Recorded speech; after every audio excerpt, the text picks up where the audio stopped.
to take about an hour and a half commute. And one part of the commute is riding on a double-deck bus. You know, in Hong Kong, there's a lot of double-deck bus.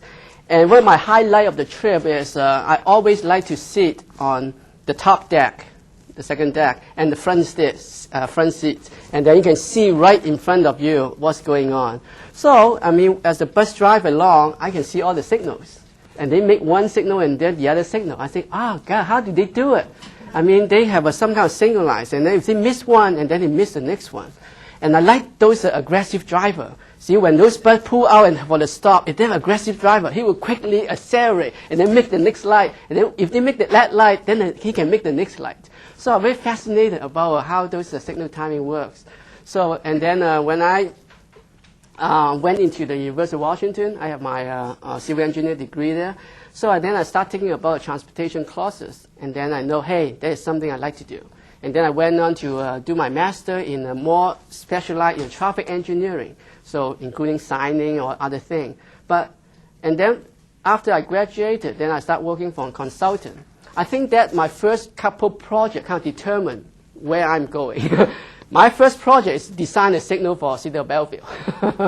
Okay, so I learned everything about the signal, about the wiring, how to put on the plan, and then all the design, all the requirements. And then my second big project is Florida in St. Petersburg. They retime the whole city right there. And then they hire a consultant to do all the retiming. And then they don't want to do the work, so give it to me. So I do all the analysis. At that time, it's about 20 years ago. Those software, I mean, it's pretty outdated compared to today. They have Transit, I don't know if you heard about it, the Passer, and then the SOAP. Called SOAP 84, okay? And then they use kind of all free program to do the signal timing. And then I have to work through the night because, I mean, our computer at that time, those IPM XT or something, doesn't have enough power. So I have to dial into the Boeing Center in Seattle and then use their mainframe to run some of the program. So at midnight, I will dial it into their system, and then they will help me to run. And then I go home, and then the next day it will take a couple hours. Just the mainframe even take a couple hours to run it. Then the next day, and then I come out and look at my the results. And then how I get into it. And then after working for a consultant, then I started a family. I think, God, there's so many deadlines for a consultant, and then have to do a lot of traveling. Well, and then the City of Bellevue have an opening about doing a traffic operations. Because they have Bellevue has one of the first signal system in the country. It's a Honeywell mainframe system in the 70s. It's one of the test sites for I think the highway department or something to showcase what a mainframe computer signal system can do. But during the 80s, they want to upgrade. So when they upgrade the next system, they want to hire someone to operate those systems. So, and they have an opening. So then I apply, and then they hire me, and then I start working with the mainframe. At that time, I mean, they still didn't have those consultants, so they always have a delay. They cannot make it on time, so I have to learn to use the old system. The old system is pretty tedious to work with. You do not know anything about punch card. No? You do, okay, the punch card, I mean, okay, one card is one line of instruction. So to run the signal system, the punch card deck is about that high. Okay, every time you change a parameter in the signal timing, you change a couple cards, you have to stuck into the card reader and they read it. Take I don't know how long to read those timing again. If you get something wrong, you have to redo it again and then read all the timing again. So it's pretty tedious to work with. And then they upgraded to a more friendly environment, and then now they have more PC, and then I think they're talking about the technologies keep going up. They have the on-street master, now they have a closed-loop system, and then they have the traffic adaptive. They're talking about so many things. That's true. I mean, the technologies keep going. But one of the area that people have a more interest about the signal system is information. Back in the 80s, I mean, there's no internet. So it's pretty hard to get information out to the public. But today, everybody uses it. And they have expectation. They expect the city or the agency can provide them some information to help them to determine their traffic selection, or how do they plan a route. So today I'm going to talk to you about how Bellevue developed an arterial traffic flow map. Let me get started with Bellevue. I don't know how many of you about. Okay, and this is Bellevue. Bellevue has about a 31 square mile. It's a pretty small city. We have about 180 signal traffic system. And the interesting thing is the population have 117,000, but we do have a workforce of 121,000. So it's a lot of people coming to Bellevue just for working. And with the Microsoft nearby, so there's a lot of demand for people using the system. Just see the newspaper yesterday. Microsoft going to have another 4,000 employees in downtown Bellevue. So they'll keep going up. And in Bellevue, the median age is about 37. So you're welcome to live there to to draw down the average, maybe to 30 or 25. Okay. Okay, let me begin with a story, a true story. I live in a crossroad area in Northeast Bellevue. That's where I live. And about a year ago, before we had a real-time traffic map, okay, on that day, my wife scheduled to pick up my daughter at 4 p.m. in the Newport High School in South Bellevue. Okay, to get to the Newport High School from my house, she could pick 148 going through Eastgate area, or choose called Campbell Road, or use Lake Hill Connector, okay, to get to the high school. And on that afternoon, I was monitoring the traffic at the TMC and noticed a huge backup because of construction in the Bellevue Community College. And after making a couple changes to the signal timing, and then like any good husband, I call home, okay, and tell them, hey, do not use 148, okay? Well, my call was too late. She told me when she saw the backup, she decided to use Campbell Road and was going to turn right on Southeast 16. Well, but not a very good move. Why? Because on that day, Southeast 16 was also closed due to the construction. And then she was stuck on traffic for a while. Actually, I should get a little bit ahead of me. Okay. And actually, my wife was mad not because of the backup or the road closure, but for the fact that her husband, her beloved husband, a traffic signal engineer, he knew about the mess, but failed to tell her in time. So, the normal 10-minute trip finally took her more than 45 minutes. To her, it was my fault. So sitting alone in the TMC, staring at the screen, and then imagining my marriage is falling apart. So I wish we had a real-time map, a real-time traffic map up and running. So my wife could have used it, and before she left home and find out herself about the traffic, and then cannot blame on me. Well, I'm sure maybe some of you haven't married yet, okay?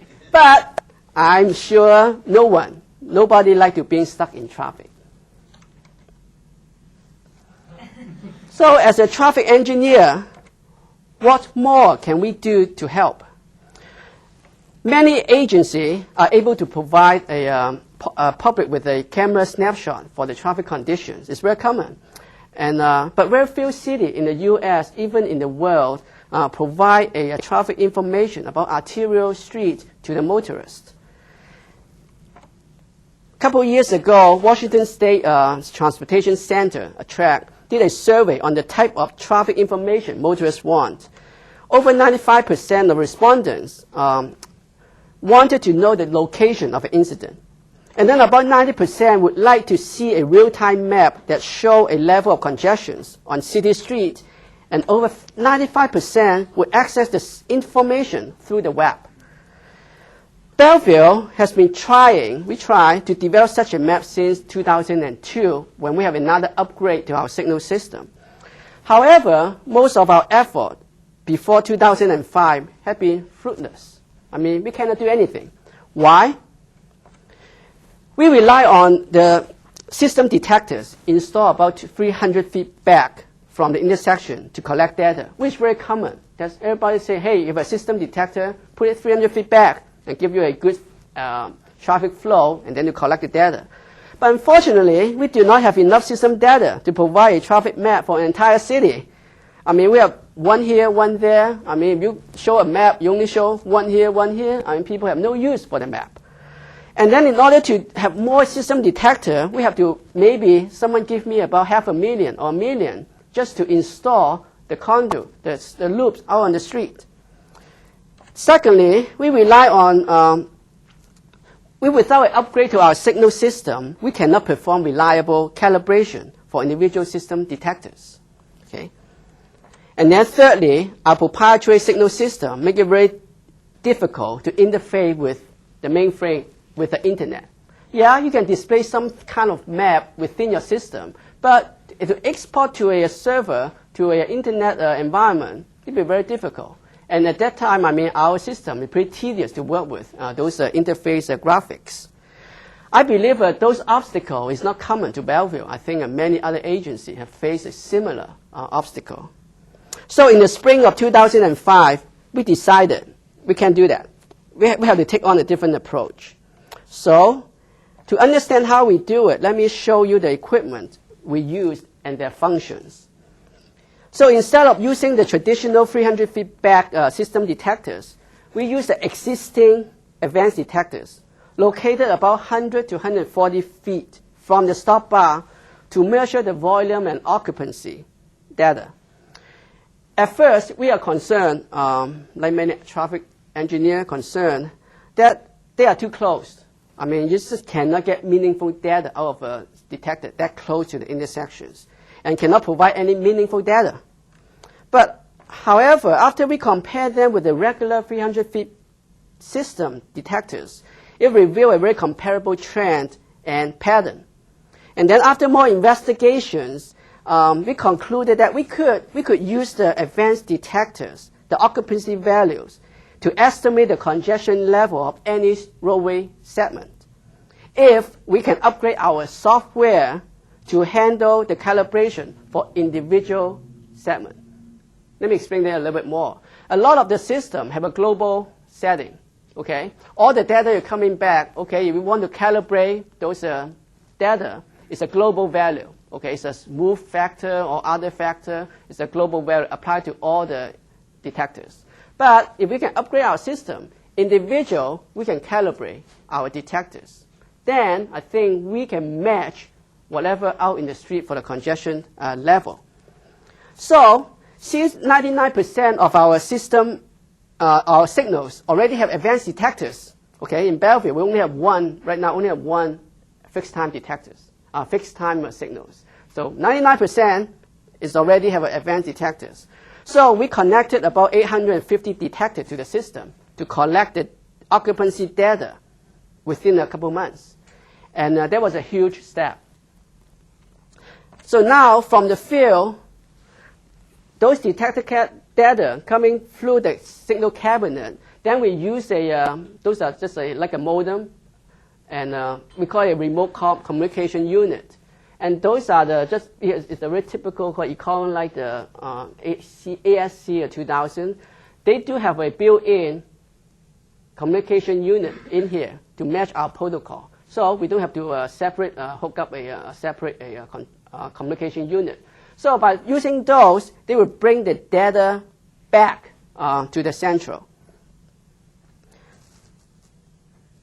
And then the system server, this is our signal server at City Hall, and then we continue once a second to pull those data to coming back. Okay. After that, the signal system will, using the cycle length as a time interval, to process the raw data. Okay, that is a very important part. Okay, the data you're coming back is in seconds, right? Okay, how many seconds? When we talk about occupancy, we are talking about how many seconds that detector are being occupied. Okay, so the system every second will pull that communication unit. Okay, is that occupied? Is that occupied? So it will keep track how many seconds. Say you have a 120-second cycle, and then maybe 60 seconds will be occupied. Okay? A lot of the system, they use a minute or a 5 minute or a 10 minute, okay, as a time interval to change that becoming a percentage. You have to convert into percentage in the occupancy. So our system is able to use the cycle length as our time interval. Say you have a 120-second cycle, and then you have a 60 seconds being occupied. So your occupancy value is 50%. Okay? Now it converted into a meaningful percentage after processing the data. Okay. And then using a cycle length as an interval, it guarantees the update happens only after every movement has been served. And this assures the data is reliable and consistent. Think about that. If you have a randomly getting the data, okay, and then to measure the congestion level, what happens if a signal during the green, okay, you look at the system data, say, it's pretty good. The occupancy is only 10%, and then the signal turned red and people lined up. And then after a minute, you pull the data again. Oh, it's pretty bad. Now it's 90% because people are sitting there for a whole minute. Okay? So if you display those data, you will have a 10%, 90%, and then 10% and 90%. People are very, very confused. I mean, is there congestion or not? But using a cycle as a time interval, we always make sure every movement is being served, and also every time as a consistent point to determine the congestion level. Okay? So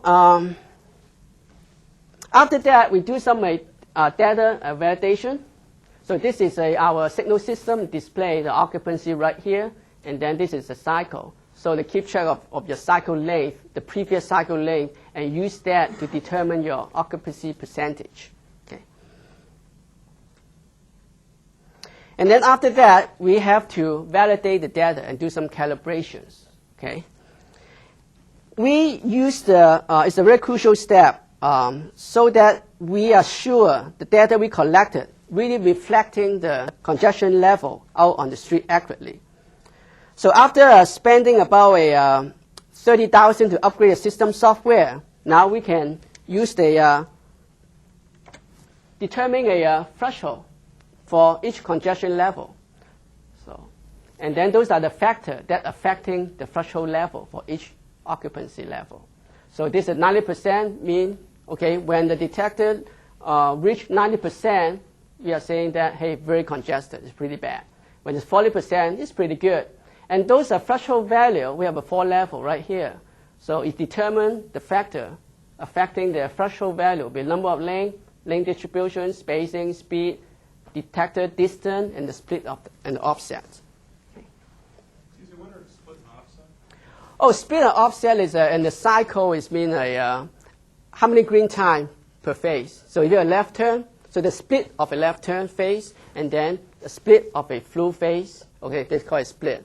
The offset is when you do a coordination, okay, when you determine one signal to turn green, okay, and holding another signal, or releasing that signal to turn green, and that is the second between those two signals. Sometimes they use percentage. It's called the offset. Okay, so you want your car traveling here, and then the first time you hit this signal, and then you travel maybe about another 3 seconds or 10 seconds to reach the next signal. You want them to turn green, so the offset will be 10 seconds. So they can make a couple of green lights. Okay, and those are the split and the offset. Excuse me? The speed, is that the real speed of traffic, or is that the speed limit? The speed limit. For us, we use the speed limit, but many times as a traffic engineer, they use a percentile, 85th percentile to determine the speed limit. Okay, but again, I mean, yeah, it determines. It's faster the speed, okay, maybe the threshold level will change versus people moving very slowly. Okay. And then we use a digital camera to record the congestion level out in the street and compare with the data that we collected, okay, and start the calibration process. So like by a visual, it's more like a visual calibration. So we look at the signal here, okay, at this signal, it's getting pretty bad. people have to wait another cycle to make it through the signal. What kind of percentage is that? Then we say, oh, okay, the system says 82%. Okay, then we start up with the 82% to say, okay, maybe it's a good starting point for that kind of level. Okay, and for some other level, we also use that, hey, this is pretty, not bad, it's about 62% level. So we use that as a starting point and then continue to calibrate to see what is the good threshold value for each level of congestions. So at that time, we are very, very excited. Every time we have congestions, a backup, oh, good. I mean, because we need that to calibrate our system. So we say, okay, there's an accident there. Okay, let's turn on the data. Let's start collecting the data and then recording use our camera, recording the traffic, and then compare our data. Okay, but this gives us a good sense of, hey, when the traffic really back up, what kind of percentage that we see. I'll get into a little bit more at the end of this presentation too. Okay. Okay, after that, it's pretty simple. And then our system, for each level, we relate to a color code. Very simple, a 0 to a 5 color code. Say, okay, if this level is a color code 2, 1, or 2, or 3. Okay. And then after that, we send those color code, and then with a called a CSV file, a very typical text file, this you can display with an Excel spreadsheet. And then we send that to a GIS server. Okay, and so all they're interested for the server is the color code. They don't care about the rest of the information. Even though in the future we're thinking about, hey, maybe we can also display, put it in the SQL server, and then people can have a more chance to look at other data, like the cycle link and other things. But all they care at this point is the link ID and the congestion color code.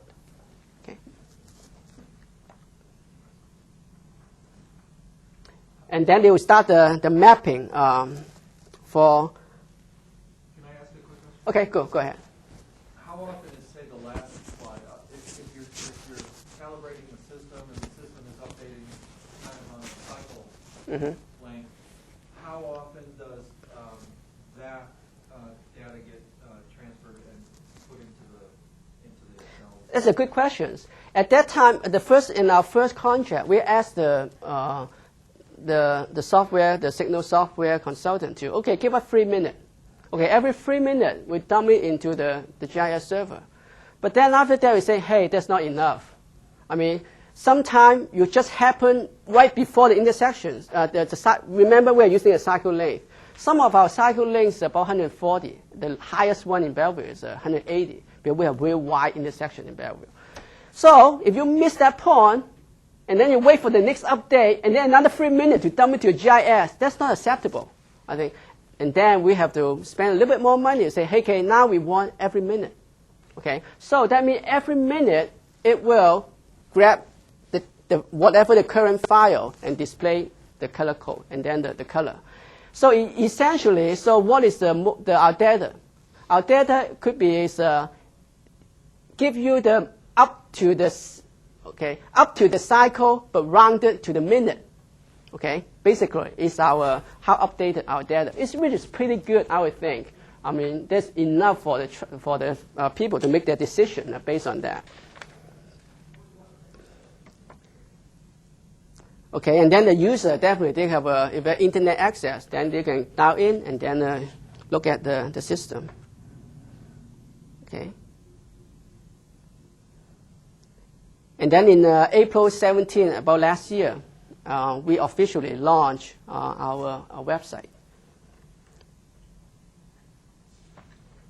And this is a radio station.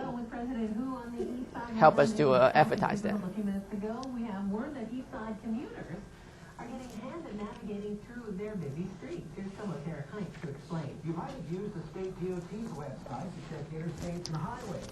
Now the city of Bellevue has launched its own online traffic map. What we wanted to be able to do was take the information that we have, put that in a very good map to complement that so that people can have an idea of what's going on the surface street system as well. City engineer Mark Poe says there are a few city websites like theirs in the country, and Bellevue has the first of its kind in the state. You can check it out now at trafficmap.cityofbellevue.net. Eric Heinz, Como, 1000 News. Okay, and this is a static display. I think you have an internet access, right? So I think later we can go right into the internet access to look at what's the traffic right now in Bellevue. But this is a static display, show you the whole map. If you look at the map, you notice it's not on the scale. Okay, the downtown can be that big.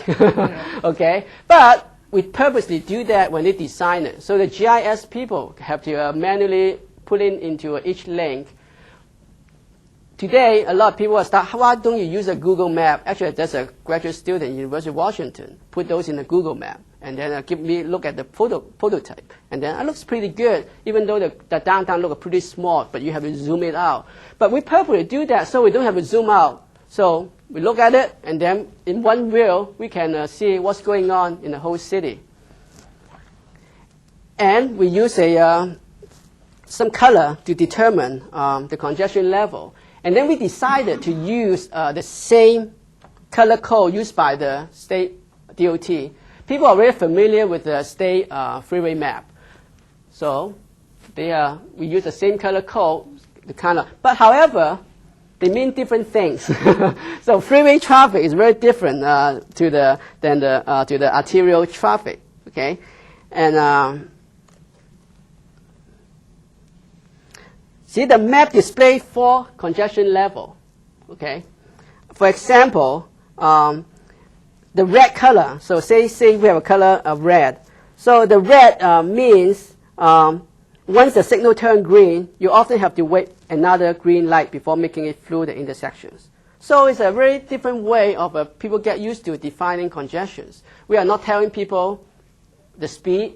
We are not telling people the volume. We are not telling people give them the percentage to decide. We give them, hey, how many cycles you want to wait. We do a lot of testing. Asking people, what do you want? What makes sense to you when we talk about look at the color? At one time, I showed people the map, and then the lady said, gee, what does the orange mean? It's always orange. Oh, well, those are not the color. Those are the freeway. And then I asked my wife, actually, this is one of my wife's ideas. I asked my wife, hey, what do you mean? At that time, we are very technical. Engineers are very technical. We read a lot of technical things. It's a delay of something to explain the red color. Then my wife looked at me and said, I don't care. All I want to know is, can I make the signal? Okay. So we go back and say, okay, maybe we should define to the people. They can understand. Can they make the signal? How long they wait for the signal? So for red, they have to wait for another one. For the black, they have to wait for more than 2. Okay, they stuck in the signal for about maybe 2 or 3 times. For a yellow or green, well, normally they will make it. Okay, it's no problem. How many segments on that map? Right now, it covers about 80% of our city signalized signals. I'm just trying to. So we have 180 signals right now. So 80% of 180. So you're talking about Right, but each signal 120. gives rise to several different segments, right? So each signal has 4 directions. Okay. But however, at some intersections, we want to separate into a movement because the detectors normally we combine the whole approach into one. We call it link. Okay, into one link, and then use that link to determine your occupancy. But at some intersection, we feel that, hey, that's not enough. Because, for example, like a lot of freeway interchange, it's so many right turn movement or left turn movement, and the center lane is always empty. Nobody use it. Okay, if you display a red, okay, does that mean the whole segment is red? But if you average it out, it's always green or yellow. But look at the right lane, it's backing up. So we have a capability to separate by lane. So there's some example. So this is the right lane, okay? And then this is a through lane. Okay? People can zoom in and then get a little bit more detailed information. In the shopping mall, there's a lot of left turn into a shopping mall. We also display the left turn movement. So people look at it, okay, I better not to use the left turn here. So back up, maybe I use the other way. So those are the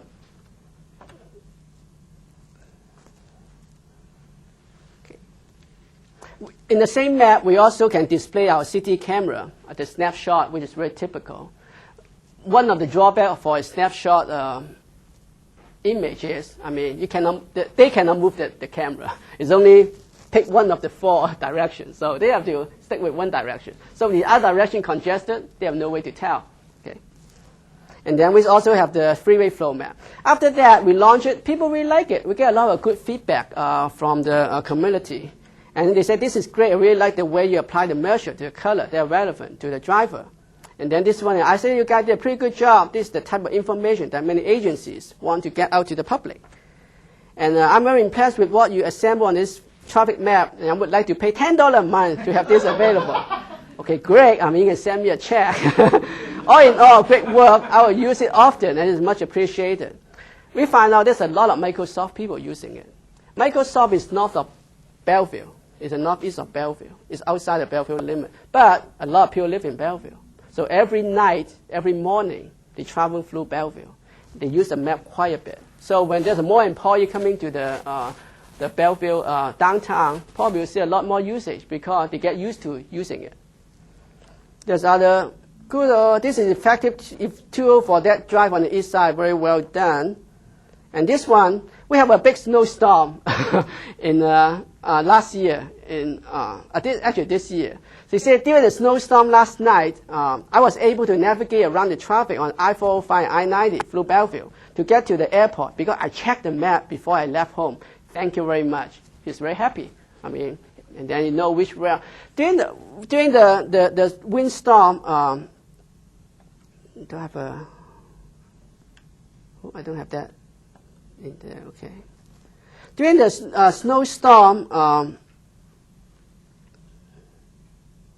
let me go back here.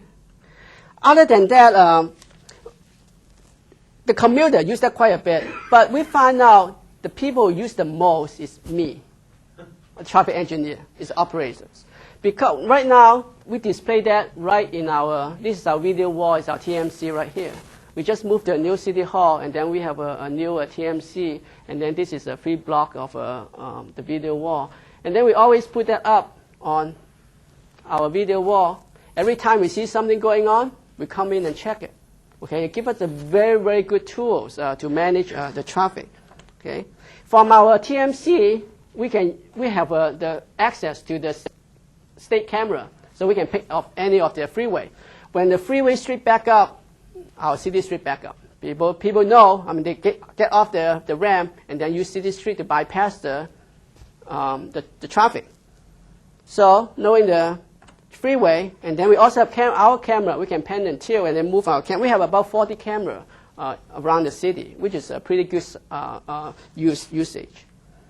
And then we also have the freeway flow map, and then we can also monitor that every time we have something happening to see how it affects our system. And then now we have the last piece, and then our last piece will be our own city flow map.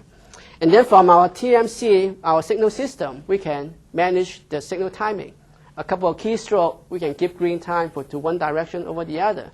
So if we see something going on, for example, we see something black here, we turn our camera, look at it, and then maybe change the signal timing to help to release the traffic.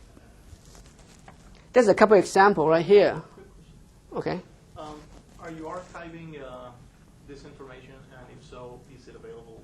I'll address to you later. Okay. Okay. There's a slide address on those. Okay. This is congestion level. This is a typical Microsoft congestions in the. We find out somehow they started work about 9 o'clock. They don't start at 8 o'clock. About 9 and 9:30, those street back up to Microsoft, and then those are the display on the map during those hours. I'm going to interrupt just briefly. We forgot to tell people in the beginning that when they ask questions, you should use the microphone in front of you with the red light. So the people watching on the web and watching on the web, let us know that you can't hear people's questions. Oh, I'm sorry. Maybe I can repeat the question too. No, you don't need to. You can use the microphone or Okay. Thanks. Thank you. And this is a typical construction. We have an overlay in one of the area, and then you can tell the backup really backing up the traffic. Mm-hmm. And this is an example of an incident, someone blocking a truck blocking a street. And then those are the time that, hey, we want to see that, to see how it's affecting our flow map and what's our threshold values. And this is a very interesting one. In about May 26, we have a robbery in downtown. Well, somehow our camera caught that okay, on the right direction, and doing the recording too, okay, and then we caught this raising the hand, there's a robber, and then I think the police is coming to get him. And after he get the robber, and then he told the police, I have a bomb in my backpack. Okay, they have to believe him, okay? So, and then we have to evacuate a couple blocks of a downtown building, okay? And then for the safety. And then they like it. I mean, they bring up their robot. It's, I think it's part of the Homeland Security. I think pretty expensive robot. So now they can test it. So they bring up the robot, and then this is the backpack, okay? And then somehow you do something, and then to come explode the backpack. And then I think they explode a couple times to make sure nothing in there, or they just want to do it. I don't know, okay? And then during that time, you see they're closing all the street. I mean, people cannot go through the downtown. And this is the type of the congestion people expect to see. If you, during that time, you go to the flow map, you'll see that kind of congestions. Okay.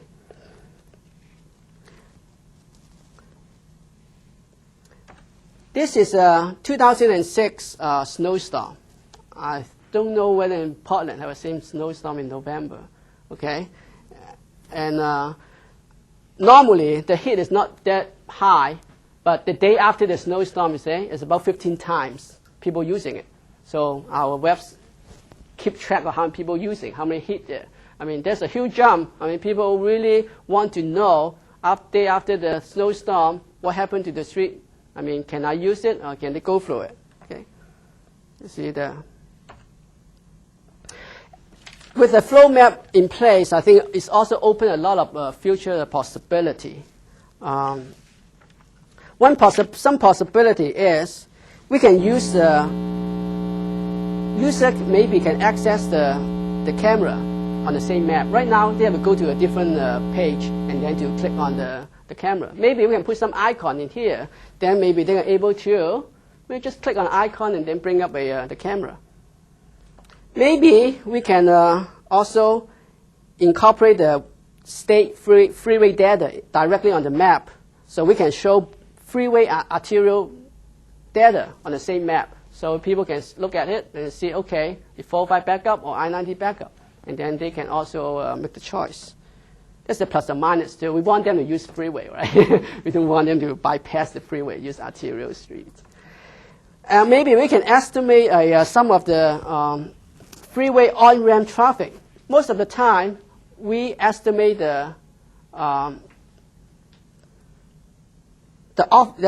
most of the time, we show the off-ramp traffic because the off-ramp is a part of the signal lake, okay? But maybe we can install some detectors on the on-ramp. Why? We find out during the RAM metering turn on, okay, those queue backing up to the arterial.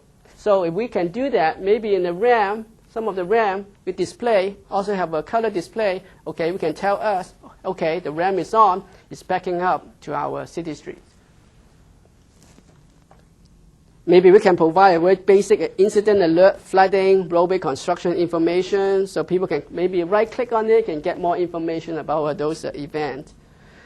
Maybe we can we can provide other data like a cycle length and then the real data, so people can look at it.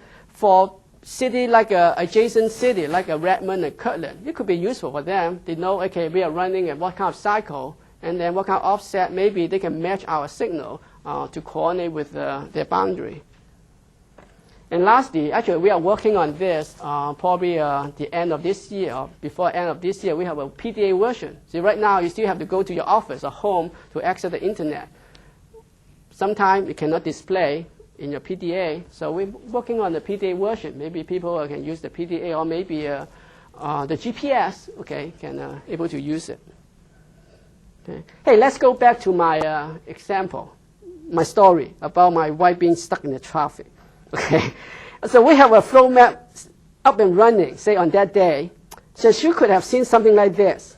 So 148 is congested, and Southeast 16 is closed.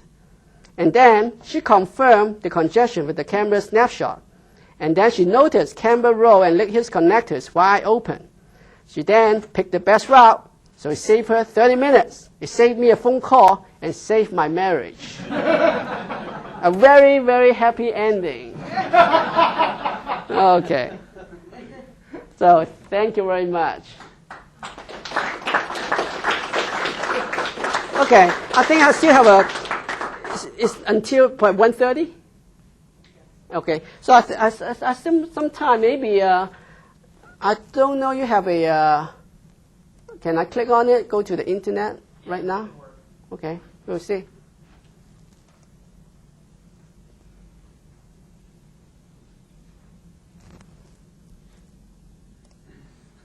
Just keep clicking on it? Okay, I'm sure. Finish? Okay, there you go. See if it works. Okay, this is right now is the Bellevue traffic. Right now, current traffic here. So, like I said, give us very good information. For us, we know some of the detectors fail. We know a contractor cut our loops. Okay, we know that we did an overlay. Okay, some are being cut. So we know we sometimes we leave it there so it can remind us. Okay, they need to fix it. They need to pay for it and fix those. Okay, and then those are some of the.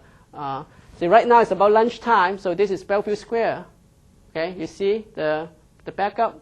It's a little bit. It's not too bad. Yellow is not too bad. I mean, orange is not too bad. The red is a little bit congested. We haven't seen any black yet. Okay. And this is another mall right here. So we see that's a very. Sometimes I look at it to say, are these a very typical congestion? Anything we can do? Okay, maybe very typical. We find out those are some of the school traffic. After the high school get out, hey, we see the black, we see the red. Okay, it's for about 15 minutes. We're not going to do anything. But if we see something, then sometime we will. Oh, okay. Cancel it. Okay. So every minute now it's trying to update the information. So like I said, we could say we want to, we can zoom in a little bit more. So give you a little bit better. Okay, maybe I should try to avoid that a left turn. Maybe use Northeast 4 to get to the Bellevue Square. So give them the freedom. I mean, the information. They can make their choice. Okay. And again, those are the camera snapshot. Okay, and then we can say pick on this one. Okay, so those are some of the yellow and the red. So the queue is a little bit of queue right building up right here. So if you count some idea, hey, there's a little bit congestion, but still not too bad. Normally we tell people, I mean, in our page, we tell if you see one or two black or red, I mean, it's not a big problem. But if you see a huge couple intersection with a black and red, it means there's something going on. Okay, and then maybe you want to try to avoid those. Okay, and let's go back to. Just here. Okay. People sometimes ask me, I mean, okay, we have our system loops. We design our advanced loops is about 2 seconds between the back of the stop bar loops and the front of the advanced loops based on the speed limit. Okay, so it's about 2 second travel time. Okay, based on that. So as a result, depending on the speed limit, it's about 100 to 140 feet spacing in between from the stop bar. You add in the stop bar loops. Those are the placement of our detectors. Some people ask me, hey, if you have do it from scratch, you want to put a new set of detectors, what's a good location? I haven't done any very good research, but my feeling is by a lot of observation, I would put them about maybe 130 to 200 feet. They give you a pretty good flow of the traffic, but at the same time, you do want to detect the queue. If it is too far ahead, say, usually we use the 300 feet back. So we are talking about 15 cars or some 14 cars back up before that loop being occupied most of the time. That wasn't good. I mean, if you do that, I mean, your threshold value is always pretty low. You don't see that kind of range help you to define the congestions. So as a result, if you use those and 130 to 200, it will give you I think, a pretty good flow, but at the same time, you detect the queue every cycle and to see, okay, if that cycle breaks down, okay, maybe they're starting building up for the congestions. Okay. I talk about the detectors, and then I want to define the link. Link is different than detectors. Link is you can combine detector into one link.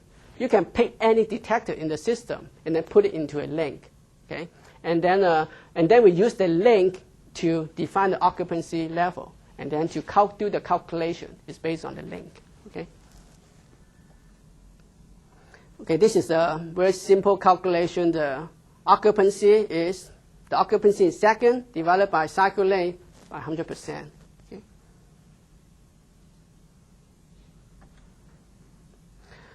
Another way, we try one thing when we look at the data, we try to avoid the fluctuations up and down too much. Using the cycle length already a huge step to eliminate that. So you don't see one cycle to the next cycle, the difference is not huge. But if you use 1 minute to the next minute, the difference can be huge, and the data may not be useful. So, but we also can apply another factor, we call it smooth factor, which is between cycle. Okay, you collect one data for one cycle, and next cycle you collect data. You can smooth it out. The very simple equation: the new data is the old data plus the delta of the new and the old divided by a smooth factor. So if your k value is 1, basically you are replacing your old data with the new data. There's no smoothing. Okay? If you put it in the 2, that means you only take about half of the difference and apply it to the old data. So give you a little bit of an increase or decrease, but not a huge. Okay? And then normally we use about, depending on the number of lanes on that street, we use about 2 to 3 for the k factor to smooth out the data. So in order to see data like this, so smooth it out, so and let the data slowly build up or slowly coming down for the congestion level. Okay? But we do not want it to be too high. I mean, if you want to 10 or 9, that means it always stays the same. I mean, the congestion level, you want them to have a change, okay, to give you the idea what kind of traffic patterns out there. Okay, okay, this is again the congestion. I think I'll show this one again. Maybe I'll go in a little bit detail. We also find out, I mean, those are the threshold values determined by the number of lanes. We connect our detectors. Say you have a 2-lane street, we bring both detectors into one link. Okay? That means when one detector is being occupied, it means the other detector is being occupied. Okay? And for the 1-lane street, okay, of course we only bring it one. Lane distribution, like I said, sometimes we want to separate by lane, so give people the left turn and the right turn for the congestion level. The spacing, okay, and the speed, I mean, that also determines your threshold values. I mean, you want to adjust up or adjust down for your values. And this is some of the very typical values we are using. I would say it's about plus or minus 5%, okay, for a light to severe. For 1-lane road, it's about 45%, plus or minus 5, and then severe about 74%. And then for a 2-lane road, it's about over 90% would be considered severe. Like I said, if I have a set of detectors, instead of 100, 140 feet back, maybe like my recommendation, 130 to 200 feet back, those threshold values will go down and give me a lot more better range to work with my congestion level. So those maybe could be maybe now become 80 for your severe congestion level. Okay. But again, our system able to calibrate each link. Okay, have a different set of a threshold value. It's not a global value. That's why we can calibrate it link by link. But after you do enough, maybe 100 of those, you have a pretty good idea. Hey, it's pretty close. I mean, about plus or minus 5%. Okay.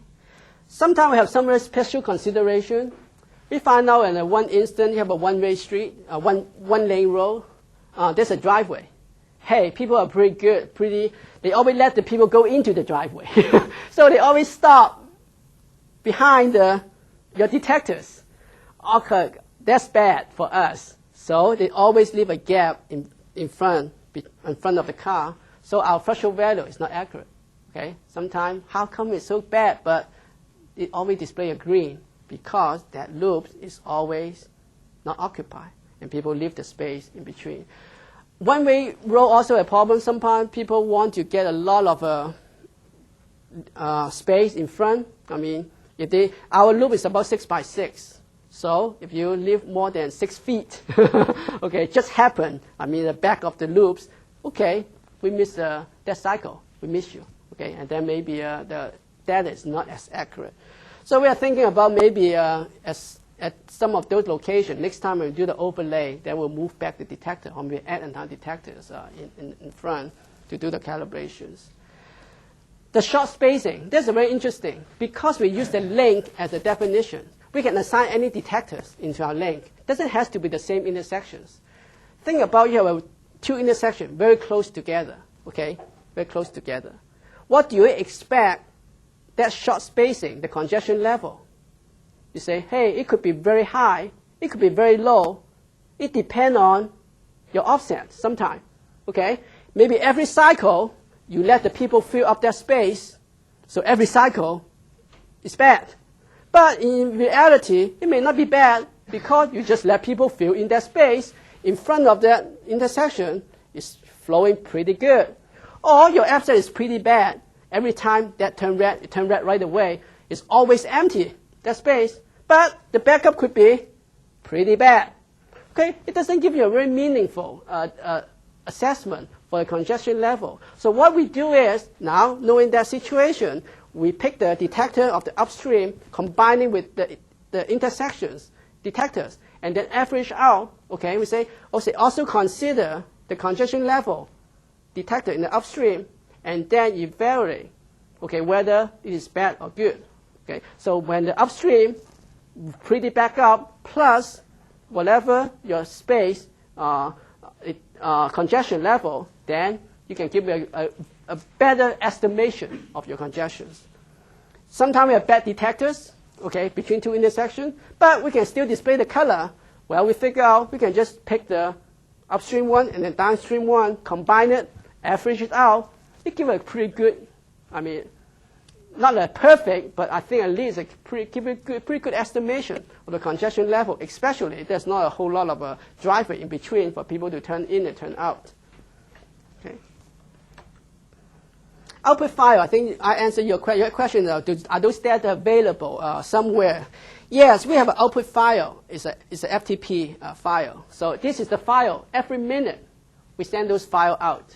So every minute, they will have a link ID, and then the GIS server will read the color code, okay, the link and the color code, and then display the color. Okay, and those are available every minute. Okay, if you look at the second page here, there's an FTP site. Okay, this is the date.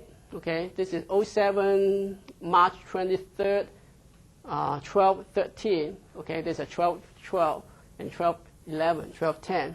Okay, every minute you put a file there, then that file has all the link and all the color code information in there.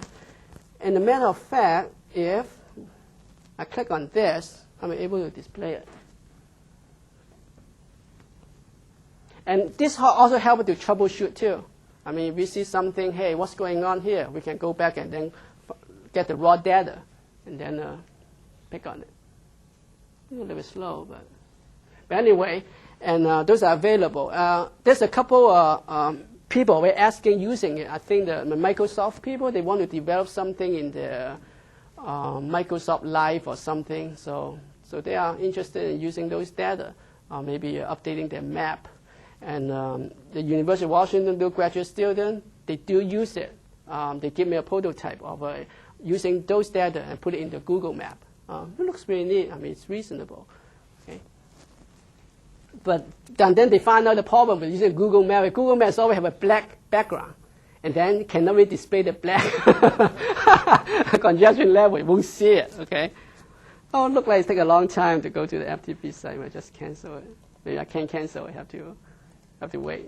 Well, anyway, but yeah, that's pretty much the end of. I can also give you a very brief. This is my handout. This is the same slide I used for the equipment and the functions of those systems.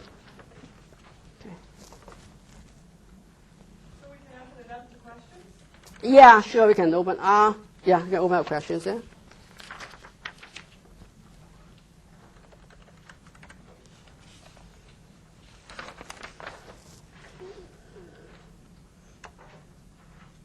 I should end the test.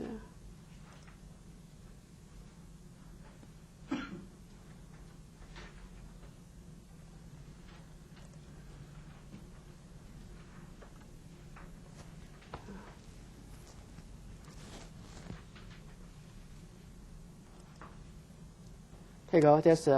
So this is the site. Okay. So you click on it, open the file.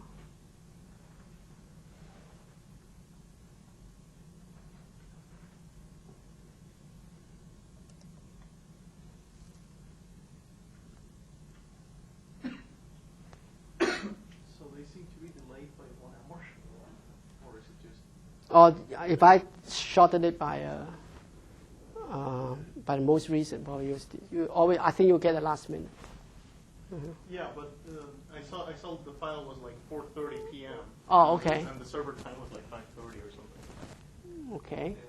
Maybe even the change. 073. I think this is a 3 to 4. No, I'm just curious. Oh, okay, okay. Yeah. But anyway, so those are the FTP files, so people can use it to do whatever research they want to do. Okay, it's available for the people.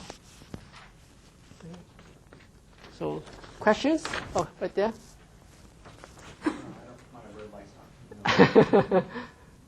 It seems like one of the sort of the limiting factors on implementing this process is the need to calibrate each intersection, as its own sort of entity.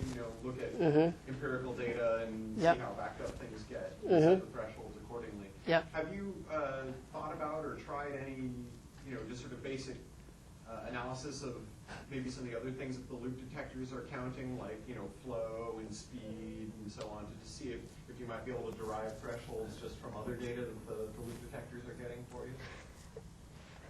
Yes and no, because the detector itself, unless you set up with speed detectors, which typically they use 2 sets of detectors, so it has certain fixed spacing to say, okay, what's the speed of that? But for us, the event is only 1 loop. For one detector, typically the detector you can collect is your volume and your occupancy. Some claim that you can collect the profile of the car or some other thing, but the most accurate is still the volume and the occupancy.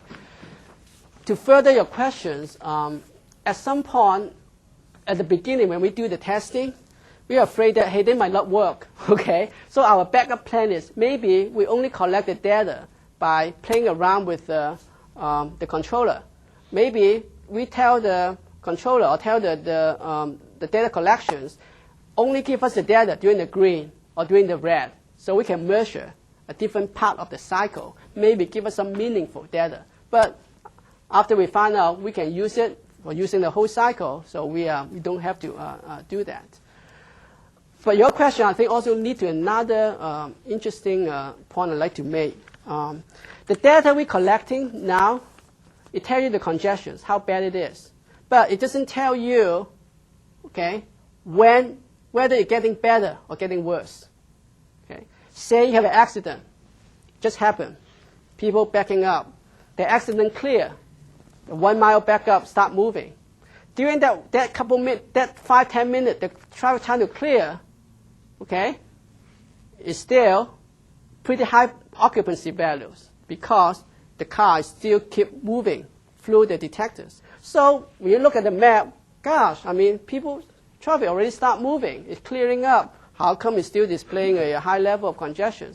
Because the car is still occupying the data. I think it's a good research. I mean, eventually, it's the one thing we may like in the future, like to do is, can we tell people, based on some historical values or based on other set of data, maybe we can use the volume data to also incorporate to help us to tell us, okay, is the traffic getting better or getting worse? Because the volume data can tell us, okay, is more car getting through that intersection? Is there a lot of cars not getting through that intersections? even though the occupancy is still high, maybe we are telling us the traffic is getting better. Okay? If the volume keep going down, okay, maybe the incident just happened. Okay, it will getting worse. So there's some kind of information maybe we could use to help us in that sense. Just an observation. Have you ever noticed that the easier you make it for people to use their cars, the more cars that actually end up going on the street? And I can relate that to Miami. We're in a gridlock in Miami. Public transportation. And every couple of years, the public gets all upset and angry because they can't go from place A to place B in the same amount of time as they could a year ago. The city commission always points to a solution like this, and I think Miami spent probably millions of dollars actually on software, but every time a hurricane comes along, it knocks the servers out.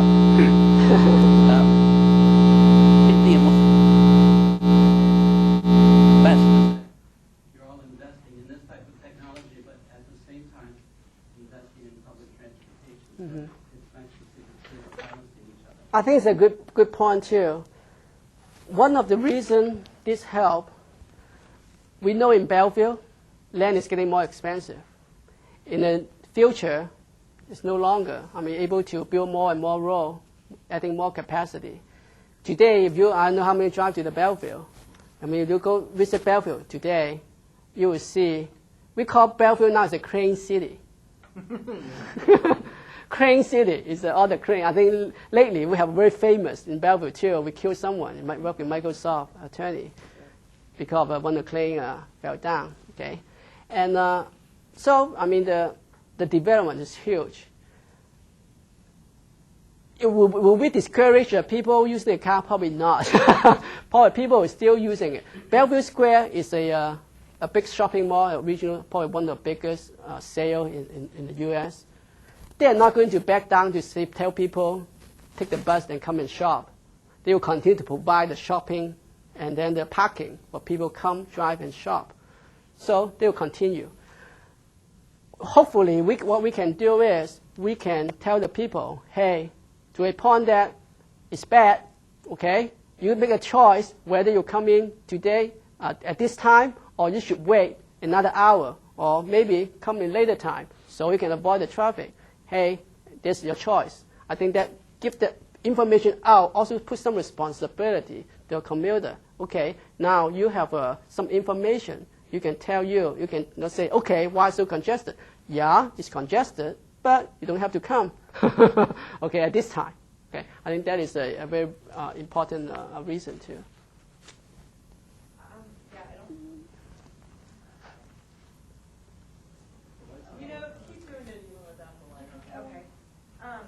So my question is kind of along those lines, have you seen or do you see the potential to actually maybe change the pattern so that there aren't so many reds but maybe just more yellows as people realize that this tool is out there and more people start taking alternative routes? Have you seen a change at all or do you foresee there being a change? We do not have a real measurement of those. One thing for sure we notice when the freeway backing up, we start seeing a lot more red and black has happened. So, and people seem to know, okay, they don't want to see freeway. Sometimes before they left the office, they just look out the window and see, okay, is it bad or good? And then they will pick another route to go to, or to pick a different entrance, a freeway entrance to bypass some of the queue. For us, it's helpful. Before we have the map, we sometimes always guessing which part of our signal timing really works. Really helping. Okay, which part of the town, it's always congested. So we're kind of guessing. But now with the map, we have a kind of a better idea and a good measurement. Okay, we could collect all the color code and average out. Say if we have start putting in the SQL server, we can say, hey, pull all the Friday, 4 to 6 o'clock. What is the average color code for that segment? You give a very good idea. Okay, that is a congestion. And when does the congestion start slowing down? Okay, maybe after 7. Okay, and then we can help us to say, okay, our signal plan may be adjusting to those time and help people to go through those hours rather than guessing. We do implement a traffic responsive they also help us to monitor, okay, are those traffic responsive pattern really matching up with those congestion level. Do you also provide that information to people so they know, like on a typical Friday afternoon, what to expect during the rush hour, the evening rush hour? Or is that just information that you look at yourself? You look at yourself. I mean, we haven't provided any historical data. But I'm pretty sure they get used to it. I mean, like Friday, I mean, you know, our rush hour start about an hour early. After 5:30 or so, the traffic actually get better. People get out early. And then our peak hours starting around 3:30 instead of 4:30. So I think people, once they get used to look at it every day, like us, I mean, when I look at every day, you know pretty much, oh, okay, I expect that. It's pretty much, okay, every day is like this, okay? And then we'll see, okay, it's different. I mean, maybe I should avoid it. Question? Go ahead and Okay. hold it down just Hold in it down. case it is working. And Frank, can you repeat the questions? Okay.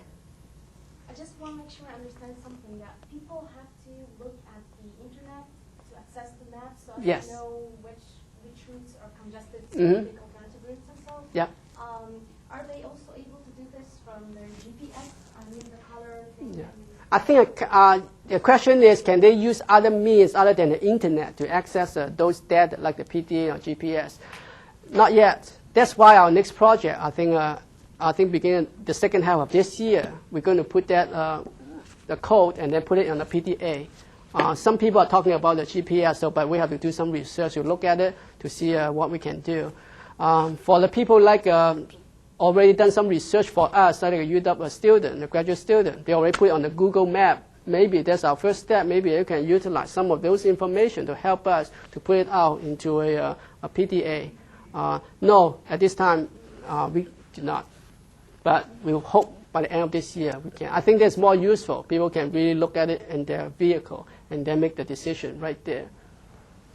Well, wouldn't the city have to have wireless then? Wouldn't the city have to have wireless? The city have the wireless already in the downtown area. So people have a free wireless in town. But we find out for some reason the wireless, if you're on the driving moving vehicle from one cell to the other cell, I mean, it's not as good. Maybe they still have to work out their bugs or something. Yeah, we do have some. But at least, I mean, they can use that in their coffee shop and then jump on their car. And for other part, I think if they have some kind of a phone, I mean, I think they can subscribe to internet access there. Do you think there's enough information here to do travel time estimates?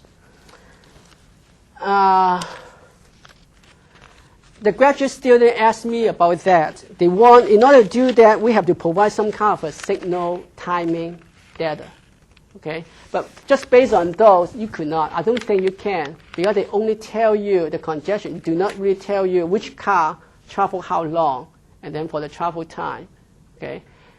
You could estimate, okay, if this is black, okay, maybe it take you, based on the cycle length, you have 2 cycles, okay, then you times 2, and then 3 cycles. But I don't think those are pretty accurate, okay. At this point, we do not. We also struggle with that too. I mean, is that really important to people live in the city? How many minutes from this point to this point? Okay, we get a little bit more complicated now. Now, if you pick this point to this point, you can go do this and do this and do this and go through the neighborhood. And there are so many options versus a freeway system. So we're kind of struggling. Are they really important to average driver? I think for arterial, people may be only interested, hey, where's the congestion I want to avoid? Or can I make that signals? Well, I could imagine what's, watching this and saying, well, what's the latest I can leave work and still pick up my daughter in time? Okay. Mm-hmm. Actually, that is what that Microsoft guy pay $10 a month. That is when they write to us, and then that's what he's doing. He picked a route to pick up their daughter in the South Bellevue, and then working in the Microsoft. For me, I mean, you could still look at it, the map. Okay, are they keep changing color? Okay, maybe like my logic is, if they can tell them it's getting better, maybe you say, okay, it's getting better. Maybe I can jump on my car now, okay, getting worse, maybe I should avoid waiting another 10 or 15 minutes, or call my daughter to wait for another 10 or 15 minutes rather than stuck on the traffic. That's a good point. I think some of those may be based on the experience. They will see that, okay, every time I see that and then I drive, it takes me that long. Every time I see this and then I drive, it takes me that long. Maybe eventually they will figure it out, okay, what really means to them in real time for them. Okay. You were using the speed on the streets to calibrate the distance, the detector distance from the signal. And I was just wondering, I guess, is the speed limit on the street a function of signal length? Or? The speed is not really a function of the signal length. The speed actually determines the Q. Okay? I mean, your speed determines how fast the people can move through, can get through the signal from the advanced detectors. Okay? That means the faster the speed, reasonably, that means the car can get through an intersection quicker. Okay? And it also determines how far back our advanced detectors. And then also determine how much storage between the stop bar and the detectors. And we use that as part of the calibrations. But we are not using directly to do the calibration. I think that's a difference. Indirectly affecting our calibration, be it affecting the distance of your detector, and then how fast the people can clear the queue. Right, but what I'm saying is, isn't the number of cars that can make it through in one cycle as much a function of the cycle length as it is of the actual speed? Yes. Yes. During the congestions level, the speed becoming a very not as important factors. I mean, during the congestion level, people cannot move that fast, and even the speed limit 35. They cannot move 35, okay? But on the free flow, free flow we already displaying as a green or as a yellow, so it doesn't really affecting them that much. But our cycle, when we design the cycle length of intersection, speed doesn't affect that much in terms of cycle length, but affect the offset. How fast you go to the next intersection, or how fast the platoon are coming to these intersections. So if you use a wrong speed, say the street speed is 30, but when you design your offset as a 40, okay, so maybe one direction is always hit the red light, okay, that may not make the next intersection, or may not able to clear that queue, allow the next platoon to come. So that would be an important factor to determine the offset, but not really as a cycle itself. Okay. Back to? The city of Bellevue is more of a smaller city, you said, but do you think it would be reasonable for a city the size as Portland, cost-wise, to have similar to this one? After we have that, we sit down with the city of Seattle. City of Seattle, I think, have about 1,500 or something signals. And I heard about, I know how true, I think maybe in the next month or so, they will roll out their kind of a map like this. They take that concept, but many intersections, like Portland, like the city of downtown Seattle, they do not have loop detectors. Most of them are fixed time. When I drive through here, I know that probably those are most of fixed time. And the way you can tell it's a fixed time or not, they don't have a pedestrian push button. So the walk comes up every time. That means nobody tell you it's a fixed time signal. Okay, and then it's cycle. And then you will look at around, there's no detectors on the pavement or use a video detection or anything. But city of Seattle, I think they partner with some other private agents. They provide those radar detectors on mid-block, okay, to help them to collect the data, maybe wireless, send it back to the central, and then and to use some kind of a calibration again to develop their map. But specifically, yes, I think other city of Los Angeles also already have a flow map, but I would say ours looks better. I think they based on the I think their own software. The map is not really a GIS-based map. GIS-based map, it looks a lot cleaner in that sense. And for a big city like this, they can also do it. Okay, if they can find a way to transfer those data from their signal system into an internet environment, it may not look good, but it could. Yeah. So do I understand correctly then, the system that you have in Bellevue does not permit the pedestrian availability to push a button? Oh, no. We still, 99% of pedestrian is actuated. They still have to. During the coordination, I mean, we are called resting and walk. They don't have to push the button yet, but most of the time they still have to push the button to get to the call. I'm saying that if the fixed time, then they do not have a button. Okay. All right, before we thank Fred, Okay. today we're announcing I thought you have a question. Okay. one more question. Do you have a question? Oh, no. Okay. No? Okay, sorry. The topic for next week, making transportation concurrency more multimodal lessons from Washington and Florida. That's by Ruth Steiner, an associate professor from the University of Florida. So with that, thanks, Fred. We enjoyed your presentation today. Okay. Thank you. Thank you for inviting me. Enjoy the sun. Not a very few day you can get a sun like this, right? Thank you very much.